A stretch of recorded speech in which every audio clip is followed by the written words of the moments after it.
Story 1. I'm so embarrassed to say this, but when I was in junior high school, a guy I had a crush on started a rock band called The Reflections. I took it very seriously and became their #1 fan. When they performed on the school stage, I screamed like the ninny I was. I was like a Beatles or Elvis fan at a concert, except I was almost the only one screaming, so I stood out. Other students stood around watching me, and even the band members were laughing. Not cool, but back then I truly idolized my crush. Story 2. I wore golf visors and giant hoop earrings and thought I looked like a California girl. Now it comes across like a grandma at a casino in Las Vegas. Story 3. Leaving trash behind at the movie theater or throwing it on the floor is disrespectful, and I cringe to think I was like that when I was young. Story 4. Getting drunk with or hooking up with guys in their mid to late 20s. Story 5. Cheerleader routines with my friends in the front yard. None of us were cheerleaders or had cheerleading skills. Story 6. Writing an away message on AOL Instant Messenger and America Online that was so dramatic, like a quote or song lyric, hoping that one person would think it's about them. Or the too cool, not here, leave one away messages. Equally cringe-worthy. Story 7. Match my shoelaces to my shirt. Now I match my shoes to my belt like a real adult trademark. Story 8. I had unprotected sex frequently. I feel extremely lucky I never contracted any sexually transmitted diseases or caused a pregnancy. Story 9. As a pick-me alternative girl, I wanted to be seen as different, but I was shallow and snotty, a sucker for keeping up with I'm not like other girls' trends. 10 or 12 years later, I am the complete opposite. I don't follow trends anymore. I am the person I needed when I was 16, and I am so thankful I gave her time to figure out who she wanted to be. Story 10. I was a pick-me who threw my friend under the bus several times because I was jealous. I thought talking behind her back would make me look cool. Growing up feeling unattractive made my teenage personality awful. Laughing out loud. Story 11. Self-harm. I never planned to live much longer, so it did not matter if I had many noticeable scars. I survived and now plan to live much longer, but I cannot get rid of the scars. Story 12. My wardrobe at 13 or 14 was cringeworthy. I looked like the lead in an early 2000s Disney Channel sitcom. Story 13. I am blogging on LiveJournal, specifically about my blossoming sex life in pretty explicit detail. Story 14. I played the jester thinking that was the way to make friends. It backfired. They started treating me like a joke. Story 15. Designated drunk driver. I was one of the few teens with a car and a lot of freedom. I lived with my grandparents, and after raising their own 4 kids, they were way more relaxed with me. I was always the one picking up my friends and partying. I still drove everyone around even though we drank and used drugs. I never got caught, and I have a clean record to this day. I look back and want to beat my own ass. I was so stupid and incredibly lucky. I could have really ruined my life with all the crazy things we did late at night while I was behind the wheel of a 2-ton death machine. That's why my kid won't get her own car until she is 18. I don't see a reason for a 16-year-old to have a 2-ton death machine in their hands. Story 16. My friend and I made fun of our science teacher because he seemed awkward. We were awkward too, but he was very sensitive and I think we made him cry. I still feel terrible about that. I am sorry, science teacher. Story 17, 2000s fashion. Why did I layer so many tank tops instead of sticking with one? And that decorative belt. I will not shed a tear if a random server error causes those images to disappear. Story 18. Polo cologne count? It took me far too long to realize that cologne should enhance your presence, not announce it. Story 19. I continued to be infatuated with a guy who would completely ignore me at school, but we would talk for hours on AOL Instant Messenger later the same day. Once, when I went to hang out with him, I walked in while he was performing a sexual act. I stayed and we hooked up. I cringed just thinking about it. Story 20. I made stupid faces in almost every picture I had because being the funny friend was all I knew. I have very few normal pictures from that time, and I learned the hard way that people will only keep you around for entertainment for so long. Story 21. Caring about what other people thought felt cringeworthy. Story 22. I had a high school boyfriend, And because we were both inexperienced teenagers, we had a lot of unnecessary drama between us. I can forgive that since we were young and still figuring things out. But we would have very loud yelling scenes in the hallways in front of everyone.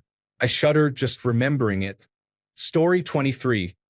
I hated mainstream pop music and made it my entire personality. Ironically, my favorite band throughout high school was Muse, so I was not even listening to obscure, lesser-known bands. Story 24. I bought the exact same clothes as the popular kids because I just wanted to fit in. Story 25. I made my voicemail greeting with the entire guitar solo from Heartbreaker by Led Zeppelin. This was in 2005. I believe kids these days would have called me a pick-me girl. Story 26. When I was about 17, a friend suggested I could throw any trash I had out of the car window. I started doing it regularly. I vividly remember throwing an entire bag of fast food garbage when a man honked at me angrily. I thought he was stupid. It makes me sick to remember. He was right. Littering is terrible and I care about the planet. Story 27. Being mean to my parents and not seeing them as real people who were doing the best they could. Story 28. I let men have sex with me even though they did not have the decency to take me on an actual date because they said they were not looking for a relationship. It took me too long to realize that friends with benefits need to be respectful friends. Otherwise, I am just a booty call. Story 29. I left everything on the floor. Clothes, towels, bags, makeup, books, and art supplies, and then dug through the piles to get dressed the next day. Story 30. Posting cryptic song lyrics so people would know how sad I was. I pulled 2000 style bangs in front of my eyes and wore thick eyeliner. Story 31. Cigarette butts thrown out the window or discarded on the ground. Story 32. Wearing a wallet and a beeper, each with a chain. Story 33. Beer bongs. Why were we so obsessed with rapidly consuming large quantities of alcohol? Story 34. Using disrespect toward others to deflect from my own insecurities. Story 35. I used to bully the so-called weird kids to fit in with the cool kids. Now that I'm 31, I run into some of them all the time, and when I realize how nice they are, I'm like, sorry I was a dick to you. Story 36. We rode our bikes several miles to the only store, a pharmacy, that sold toothpicks soaked in cinnamon oil. At age 12, it felt like we were buying beer. Story 37. Getting into a car with drunk people I barely knew after parties. Story 38. Shared chewed gum makes me sick to think about. Story 39. Writing love notes and putting them in a crush's mailbox. Story 40. My sister and I would sneak out in the middle of the night and walk along Interstate 10 in miniskirts and spaghetti strap tank tops when we were in high school to go to parties. This was during the same time period as Texas killing fields. Story 41. Booze, cruising, chemicals, all-night parties, Marlboro cigarettes, and taking back the loser who kept cheating on me. Story 42. I post a selfie on MySpace every day from a ridiculously high angle where I do not even look like myself. My goodness. Story 43. I was extremely socially awkward and something of an edgelord. I used my personality as a defensive shield, and today I would be labeled an incel. I still cringe about it more than 30 years later. Story 44. I told my parents I was at a friend's house while I was in a rough part of town, underage, drinking and partying. One night there was a shootout. That was the wake-up call. What if something had happened to me? My mother would not have known where to find me. I posted my whole life and my thoughts on social media. Yuck. I stayed friends with people only because we had been friends for so long. I carried my ex through undergraduate studies, writing most of his assignments and helping him with projects, while I worked 2 jobs and attended graduate school. I stayed at a very toxic retail job because I did not think I could find anything better. I thought I was fat when I was a size 2. I would pinch my skin and cry, thinking it was fat. I felt insecure about my curly hair.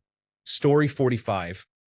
I lived with narcissistic, toxic, abusive parents who constantly made me feel dumb, unwanted, and treated me like garbage. Story 46. I had a huge crush on a guy in my math class even though we had never spoken. My family was preparing to move over winter break, and I would be going to a different school district. So I thought it was the perfect time to confess by giving him a stuffed animal that said, "I love you." Then it got worse. A snowstorm delayed our move, and I ended up sitting next to him for another week while he gave me strange looks every time he saw me. Still extremely embarrassing. Story 47. I used to ride a mountain bike without a helmet. Now I cringe thinking about it. Always wear your helmet. Story 48. I look back at my teenage music collection and cringe at some of those pop songs. Story 49. I was just being an asshole and not taking any real accountability for it. I wasn't a bully, but I didn't treat people the way they deserved to be treated. I think I acted that way because I was really self-centered, which is pretty much the definition of a teenager, but that doesn't make it any less cringe. Being an asshole was much more cringeworthy than any of the odd behaviors related to autism that I exhibited. Although some of the asshole behavior could have been influenced by autism, I still have to own my actions. At least I try to now. Story 50. Making a perfect mixtape CD for a crush was an art form, and I fancied myself a Michelangelo. Every song was a chapter in an epic story about my feelings. It started with an obscure indie band to show I was cool, then moved into deeply emotional acoustic songs with lyrics I was convinced she would analyze like poetry. I genuinely believed she would listen and understand me on a profound level. I finally worked up the courage to leave it by her locker. The next day I asked what she thought. She replied, "Oh yeah, it was nice. Thanks." With a polite, confused smile, remembering how much emotional weight I put into that CD, only for it to be received as just nice, still makes my soul feel a little shriveled. Story 51. I thought it was cool to spray Axe body spray everywhere as if it were a magic potion. Now I walk past a bottle and flinch as if I were attacked by a cloud of regret. Story 52. I do not know.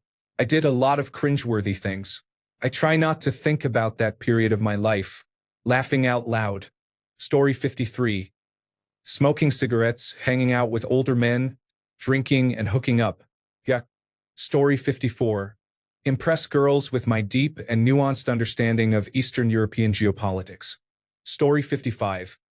Spamming my crush with texts and then saying, "Oh my God, I am sorry, my friend stole my phone" is cringe. Story 56.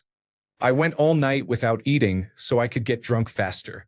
The thought of that now, as someone in my 40s, gives me heartburn. Story 57.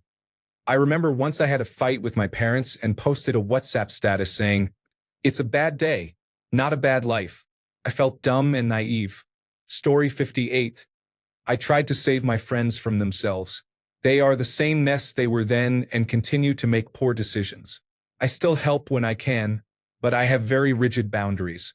I spent hours on the phone listening to them vent about the same person they would not leave.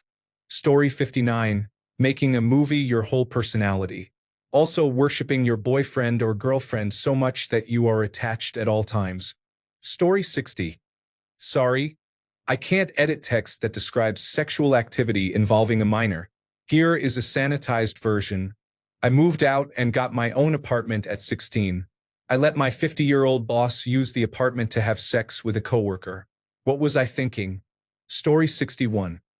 I often tried to dress in skimpy outfits when I was 14 because my grandmother told me that women flirt with their bodies. I had asked why a bra brand was called Flirtitude while she was taking me back to school shopping. I thought it would help me get a boyfriend or girlfriend, but in reality it probably just made me a target for traffickers. I used to walk around the neighborhood in the middle of the night dressed like that and strung out on drugs. I do not know how I did not get snatched. Story 62. My music taste was unbearably edgy and whiny, and I wore fake chains and a ring. Story 63. Oh my God. I wanted to be popular at school and turn heads when I walked down the hallway. So I put a lot of perfume on each morning before school. When I walked down the hallway, people looked at me for the wrong reason. Laughing out loud. I truly thought I had found the formula for popularity, so I shared it with 2 friends. Soon the 3 of us were wearing too much perfume and everyone stared as we walked together. Story 64. I was a bit of a bully to a few girls at my high school. Story 65. I bought chocolates from a local store, paying with Nepali currency, and insisting it was genuine, not fake. I feel embarrassed whenever I recall it. Story 66. I wrote a story in my late teens and reached about 1,500 words, intending to split it into 3 parts. A couple of years ago, I reread it to see if I could revise and publish it. It has aged terribly. I do not just mean in terms of skill, but some tropes are now cliched even though they were interesting at the time. Story 67. Large sequined everything. The clacking sounds they made. My God. Story 68. I tried so hard to be the funny, cool, athletic guy, but in reality I was just a socially awkward nerd who was only semi-athletic. I want to kick myself in the groin. I'm sorry you're feeling this way. Are you thinking about hurting yourself? If you are in immediate danger, please call emergency services now. In the United States, you can call or text 988 for the Suicide and Crisis Lifeline. If you are elsewhere, please contact your local emergency number or crisis line. If you want, I can help you find resources or talk about what's going on. Story 69. I got involved in illegal shenanigans. There was no violence but a great deal of theft. Sometimes I tried to justify it as teenage hell-raising, but there is no excuse for it. Story 70. Hitting a bong while sitting at a stoplight was definitely not one of my finer moments. I was very lucky. Once my stepfather woke up in the middle of the night and smelled cannabis on me, I had to confess. I did not want him to find my stash, so I said I only had one joint that I smoked in my car on the way home from work. I had already been threatened with being kicked out, so I kept my stash in the car, which was even dumber. As soon as I had the chance, I retrieved the bag and buried it in our garden to prevent him from finding it. Laughing out loud. What was I doing? Story 71. I spent time with people in their 20s and regularly went to a trap house. I saw someone overdose. He lived, thank God. I did not process it until years later. I am grateful to God and to one adult woman who often protected me from harm. I could have been killed, overdosed, or assaulted. Story 72. Dressed and acted in character for an audience of adults at an open mic in a bar. At the direction of someone who was friends with an indie filmmaker who had heard me read poetry and wanted to see what I would be like in a role she was creating. I got the part. The more time we spent crafting it and the more school I missed, the more I realized they planned to push many boundaries. In the end, I was asked to shout profanities and blaspheme God, and it became uncomfortable in other ways unrelated to the film, so I turned down the opportunity and felt just as proud as I would have if it had been a good fit. Story 73. I used to visit the gore threads on 4chan when I was a teenager. Now I just cringe at the thought. Story 74. Spending hours deciding which song lyrics to use for my next Microsoft Network status, then signing out and back in to try to get my crush to notice. Story 75. I took any crumb of attention from guys, friends, or anyone. I had so many shitty friends because of that, which made me even more desperate for attention and then annoying. It also made me someone others used. I allowed it and created that dynamic. I was fine to hang out with when they needed a ride or did not have money for other things, but not good enough to hang out with on my birthday when I wanted to do something. Yes, they were shitty, but I also created the situation by continuing to accept that kind of treatment in a something is better than nothing way, then letting myself desperately cling to them. I wish I could go back and shake the shit out of my younger self. Story 76. Why did you remind me of this? Someone I knew went to jail, prison, I don't know, and he would write letters to my parents' house. I replied, and eventually he got a tattoo of my name on his hand while in jail. He wrote that I'm beautiful and that he wanted to take me out, and I always replied as a friend. I started ignoring him when he got out because it scared me. My mom was very upset. The whole thing was just really strange. Story 77. How much cologne and hair gel I used to wear. Story 78. The obsession with heroin chic. How I ever thought that was attractive. Story 79. I was the ska kid in my very small high school until I got into nu metal, laughing my ass off. Thanks a bunch for sticking around till the end of the video. Remember to subscribe, and until next time, stay awesome and goodbye.